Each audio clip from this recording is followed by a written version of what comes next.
Mais um relatório, terça-feira. Pelo menos este é novo. Eles sempre dizem que é rotina, mas não há nada de rotineiro neste trabalho. O café desta máquina continua uma porcaria. O incidente ocorreu durante uma limpeza da cela de contenção do SCP-173, às 14 horas. 3 funcionários classe D, designados D6012, D6013 e D6014, foram designados para a tarefa. O objetivo deles era remover o acúmulo de sangue, matéria orgânica e resíduo fecal. Um único agente da Fundação, agente Marcus Vance, estava na cabine de observação para supervisionar a operação. O procedimento padrão requer que 2 funcionários mantenham contato visual ininterrupto com a entidade, um protocolo para impedir seu movimento e garantir a segurança da equipe de limpeza. A classe D foi instruída sobre o protocolo e as consequências extremas da falha. Eles entraram na cela com pulverizadores de alta pressão e solventes industriais. O protocolo exige confirmação verbal constante entre os classe D para vigilância. Os momentos iniciais da operação foram tranquilos, com a equipe prosseguindo a tarefa em silêncio. Contudo, essa rotina seria catastroficamente interrompida.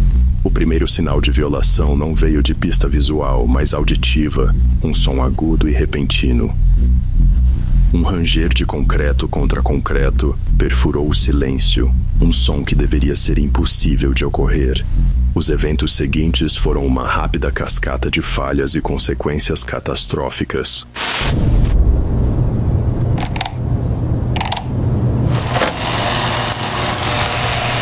Estou aqui nesta cela fria e escura, e o cheiro é uma mistura de ferrugem, sangue antigo e algo mais, algo horrivelmente pútrido. Minhas mãos tremem, aperto a mangueira e meus nós dos dedos estão brancos. Eles nos deram este trabalho, esta promessa de uma sentença mais curta, uma vida melhor se fizermos o que nos mandam. É tudo mentira, claro. Tratam-nos como lixo, descartáveis, meros números de macacão laranja. Sou D6012, mas chamam-me apenas de classe D. Minha filha, ela voltou para casa e prometi que estaria lá para o Natal. Sinto o peso dessa promessa em meus ombros. D6013 e D6014 estão comigo. Estamos aqui pela mesma mentira. As regras eram claras, nunca piscar. Um de nós deve sempre olhar para a estátua. Ela permanece lá no centro do aposento, grotesca e silenciosa. O rosto está coberto de tinta spray e o corpo manchado de sujeira úmida e escura. Parece tão parada, tão inanimada, como uma escultura, mas são os sussurros que te atingem. Os classe D mais antigos contam o que faz quando não olhas. Mantenho os olhos bem abertos, fixos no rosto pintado. Minha visão começa a ficar turva nas bordas. D6013 tosse nervosamente e D6014 murmura algo a meia voz. Começamos a lavar as paredes, a água de alta pressão se misturando com a sujeira e criando uma névoa nojenta. Só consigo ouvir o som do pulverizador. Então, o som corta por um instante, um segundo de silêncio perfeito. E nesse segundo lá está, um som agudo e arrastado, um rangido seco. Parece que uns 50 quilos de pedra e vergalhão se arrastando pelo chão de concreto. Meu sangue gelou. Ouvi o D6013 gritar. Ele simplesmente gritou. Meus olhos estão fixos na estátua e ela está numa posição diferente. Mais perto está mais perto. Meu coração batia forte no peito como um pássaro preso. O D612 começa a gritar e eu sinto ele tropeçar. Ah, Deus, não. Eu não vou piscar. Eu não vou piscar. Meus olhos ardem, mas não consigo desviar o olhar. Ouço um estalo úmido e nojento atrás de mim. O som termina em gorgolejo. A voz do D6013 sumiu assim do nada. Estou completamente sozinho agora com o D6012 e o som de arrastar desapareceu. Silêncio. Só resta o eco do estalo.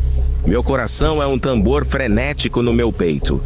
D614 ainda está gritando um lamento agudo e apavorado. Meus olhos estão na estátua e ela está ainda mais perto, muito mais. Como se moveu tão rápido?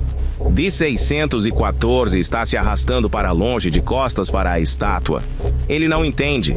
Eu estou gritando para ele olhar para ela, para olhar, mas minha voz é só um sussurro rouco. Ele está de costas para ela. O silêncio é novamente quebrado por um estalo medonho. Parece um pescoço estalando. Os gritos cessam. Ele para, e eu estou horrivelmente e completamente sozinho. Estou pensando na minha filha.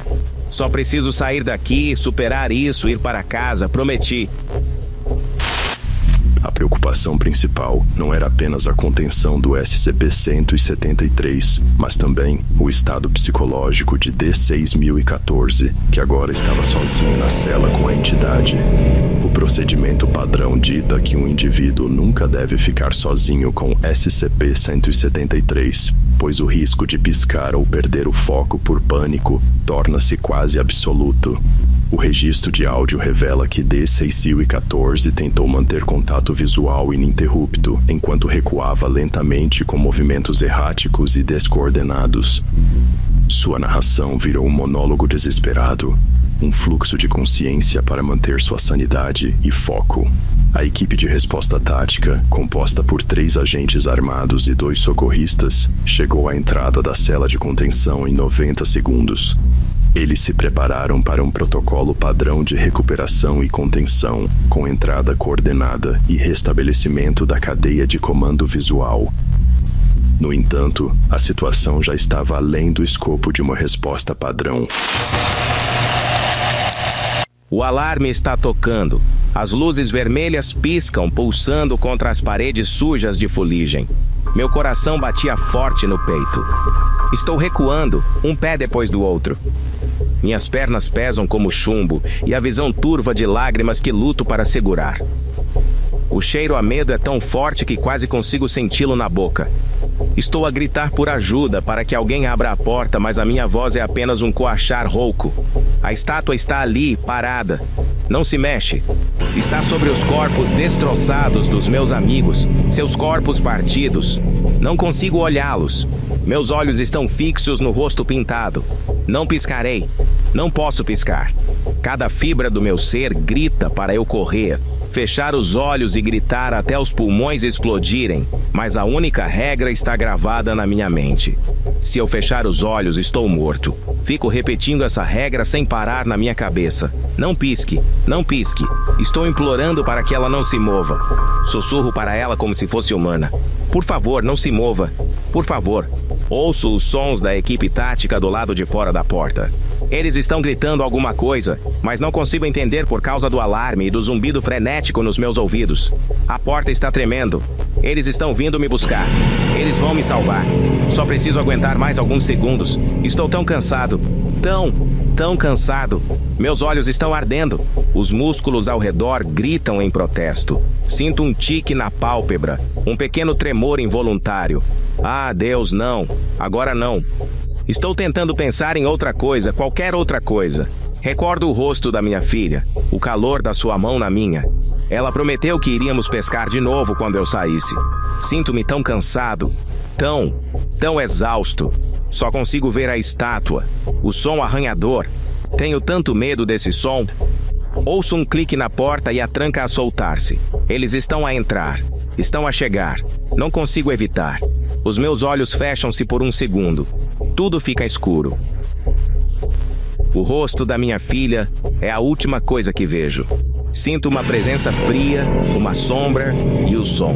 O horrível, terrível som de pedra arrastando no concreto, mais perto do que nunca. Não estou mais sozinho. O silêncio da escuridão. O relatório do incidente entra agora na fase de análise post-mortem. Recuperamos os 3 corpos classe D e o material de limpeza.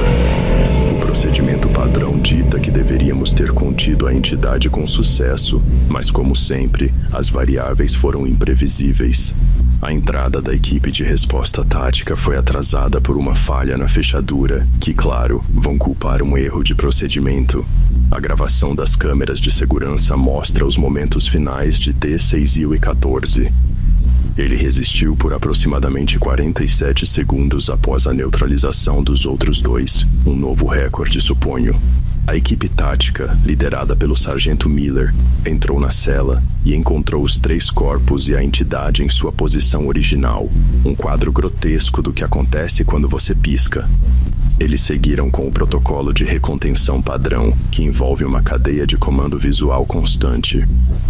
2 agentes mantiveram contato visual, enquanto o terceiro e o quarto removiam os corpos e guardavam o equipamento de limpeza. O 5º agente, um especialista médico, estava lá apenas para confirmar as mortes e coletar as amostras biológicas necessárias. Era para ser uma operação de limpeza simples. Nunca é.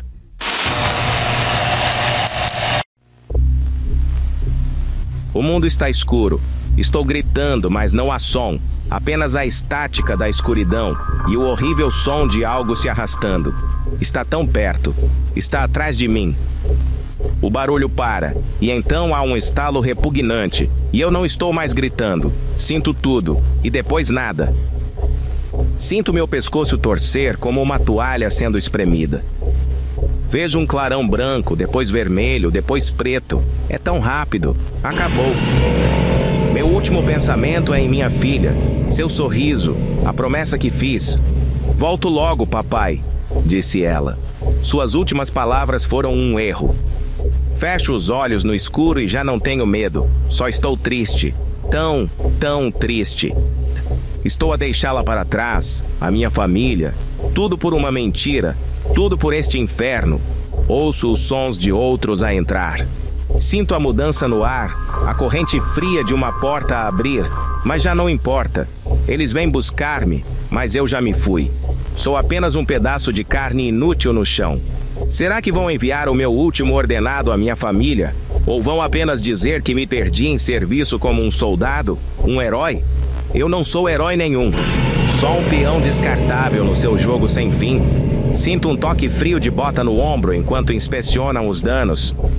Agora sou nada, só mais um número em um arquivo, outra morte que dirão foi necessária.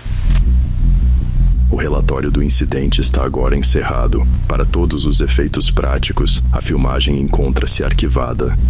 As amostras biológicas estão na ciência. A cela de contenção foi descontaminada, mas há sempre um epílogo.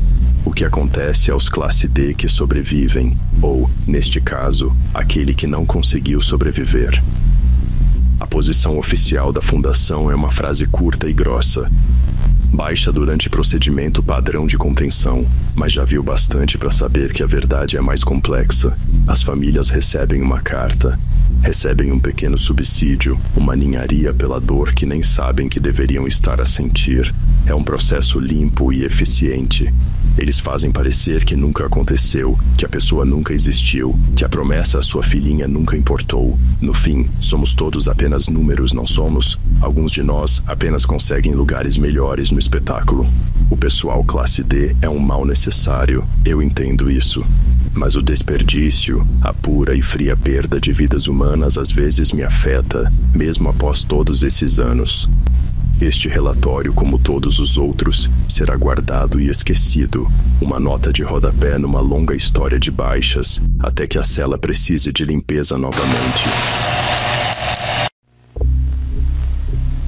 Sou apenas um corpo agora. Sinto o frio do chão de concreto na minha pele. A dor no meu pescoço é um pulsar distante, o último sussurro da dor que me levou. Parto, mas meus pensamentos persistem. Eles nos tratam como descartáveis. No fim, somos. Minha família receberá uma batida na porta. Um homem de terno preto e pasta. Ele lhes dará a verdade sanitizada. Dirá que morri fazendo algo importante.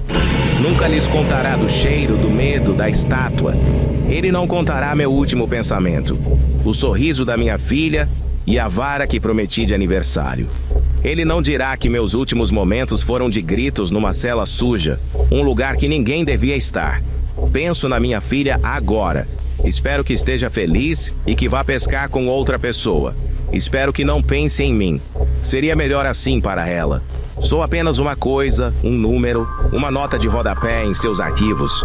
O som das botas dos agentes no concreto é um baque rítmico, uma marcha fria e indiferente. Estão a remover os outros corpos, meus amigos, meus descartados. Apenas nos pegam e descartam como se fôssemos nada. O último som que ouço é o clique de um flash, uma luz forte que capta o meu derradeiro momento indigno, uma memória para o ficheiro deles, não para mim. Sou só um fantasma vendo o fim da minha história. O relatório do incidente está agora oficialmente encerrado. Os ficheiros estão selados. O pessoal classe D foi oficialmente declarado como vítimas fatais. As famílias foram notificadas com a usual carta de condolências e um pequeno e imerecido subsídio. A fundação tem um jeito de deixar tudo limpo e arrumado, de enterrar a verdade feia numa montanha de papelada. O horror do SCP-173 não está nos relatórios nem nas filmagens. Está no som de pedra a raspar em concreto o som que entra na sua cabeça e fica lá. Está no terror silencioso de um homem que sabe que vai morrer e nada pode fazer. Está nas promessas que nunca se cumprem, nos futuros roubados por uma mentira. O SCP é um monstro, sim, mas o verdadeiro horror está no sistema que o alimenta. Falamos de contenção, mas no fim estamos todos contidos. Somos todos apenas parte da máquina. O arquivo está fechado, o trabalho está feito. Mas o som de pedra no concreto, esse nunca vai embora.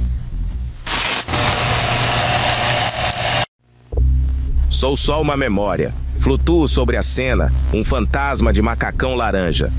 Eu os vejo, os agentes, aqueles de ternos pretos.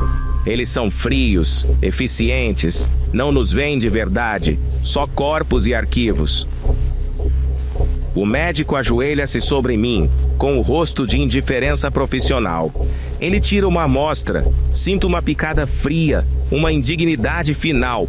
Eu os vejo colocar meu corpo numa maca, só um monte de carne, sou uma memória. A última coisa que vejo antes da escuridão me tomar é o rosto de um dos guardas. Seus olhos parecem cansados, não da fadiga de um turno longo, mas da profunda exaustão de um homem que já viu demais. Ele me olha e por um segundo eu vejo. Não só um corpo, não só um arquivo. Ele vê uma pessoa e em seus olhos vislumbro tristeza, pena, mas não basta. Nunca é. A porta fecha-se atrás deles e fico aqui, um fantasma a desvanecer. Penso na minha filha. Espero que ela fique bem. Espero que se esqueça de mim. É melhor assim. Meu último pensamento é uma prece por ela. Prometo que a protegerei. Sou apenas um fantasma e resta só o eco de uma promessa jamais cumprida.